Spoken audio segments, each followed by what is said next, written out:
អាហារបំពងដែលមានរសជាតិស្រួយហើយឆ្ងាញ់ដោយមិនចាំបាច់ប្រើខ្លាញ់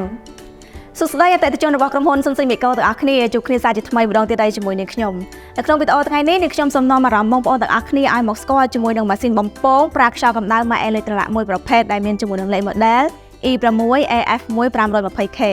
ដែលម៉ាស៊ីនបំពងប្រើខ្យល់កម្ដៅមួយនេះពិតជាផ្ដល់ភាពងាយស្រួលនៅក្នុងការប្រើប្រាស់និងមានមុខងារច្រើនមែនទែននៅក្នុងការចម្អិនផងដែរម៉ាស៊ីនបំពងប្រើខ្យល់កម្ដៅមួយនេះមានចំនួនរហូតដល់ទៅ5លីត្រដែលប្រើប្រាស់កម្ដៅនៅក្នុងការចម្អិនខ្លាំងធ្វើឲ្យចំណីអាហារស្រួយនៅផ្នែកខាងលើនិងមានសំណើមនៅផ្នែកខាងក្នុងលើពីនេះទៅទៀតវាក៏មិនធ្វើឲ្យបាត់បង់នូវរសជាតិអាហារផងដែរហើយម៉ាស៊ីនបំពងប្រើខ្យល់កម្ដៅ Electrolux មួយនេះផងដែរបងប្អូនទាំងអស់គ្នាអាចធ្វើការចម្អិនម្ហូបអាហារបាន3បែបផ្សេងគ្នាដូចជាបំពងស្រួយដុតអាំងដោយមិនចាំបាច់ប្រើប្រេងកាន់តែពិសេសជាងនេះទៅទៀតបងប្អូនទាំងអស់គ្នាអាចធ្វើការចម្អិនម្ហូបអាហារបានរហូតដល់ទៅ8មុខផ្សេងគ្នានៅក្នុងម៉ាស៊ីនតែមួយ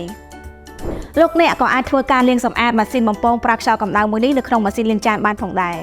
អញ្ចឹងកុំឲ្យបងប្អូនទាំងអស់គ្នារងចាំយូរខ្ញុំនឹងធ្វើការចម្អិនឆ្អឹងចំណីជ្រូករួមជាមួយនឹងស្លាបមាន់នៅក្នុងម៉ាស៊ីនបំពងប្រើខ្យល់កម្ដៅមួយនេះតែម្ដងអញ្ចឹងជាដំបូងខ្ញុំត្រូវធ្វើការតម្រៀបសាច់ដាក់ចូលទៅក្នុងម៉ាស៊ីនបំពងប្រើខ្យល់កម្ដៅមួយនេះសិន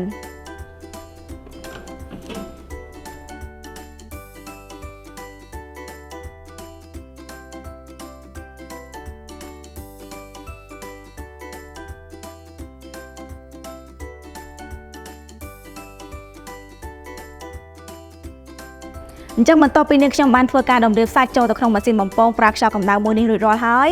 ខ្ញុំនឹងធ្វើការកំណត់ជាមួយនឹងមុខងារក្នុងការប្រើប្រាស់ហើយមុខងារក្នុងការប្រើប្រាស់នេះដែរខ្ញុំជ្រើសរើសជាមួយនឹងមុខងារបំពងស្លាបមាន់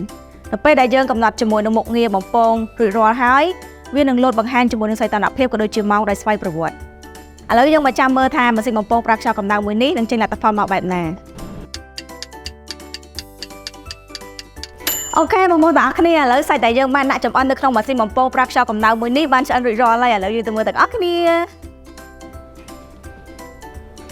វ៉ាវពណ៌ស្អាតមែនតើបងប្អូនទាំងអស់គ្នាហើយក្លិនឡើងឈ្ងុយហ្មងឥឡូវនេះខ្ញុំធ្វើការចាប់សាច់ដាក់ចូលទៅក្នុងចានដើម្បីភ្លក្សឲ្យបងប្អូនទាំងអស់គ្នាមើលទៀត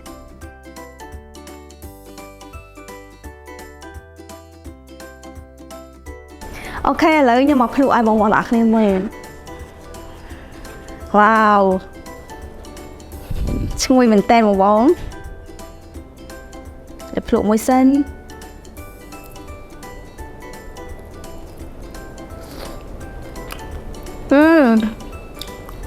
ដាក់ល្ងតិចៗចឹងមកឆ្ងាញ់បងប្អូនទាំងអស់គ្នាដូចលក្ខណៈថាស្រួយឆ្ងាញ់មែនតើបងប្អូនទាំងអស់គ្នាសម្រាប់បងប្អូនទាំងអស់គ្នាដែលចង់បានជាមួយនឹងម៉ាស៊ីនបំពងប្រើខ្យល់កម្ដៅដែលផ្ដល់នូវរសជាតិឆ្ងាញ់និងមានគុណភាពល្អបងប្អូនទាំងអស់គ្នាអាចជួយមកក្រុមហ៊ុន Sunsimexco ទូទាំង27សាខាសូមអរគុណសម្រាប់ការតាមដានទស្សនានៅវីដេអូជួបគ្នានៅវីដេអូក្រោយទៀតបាយបាយ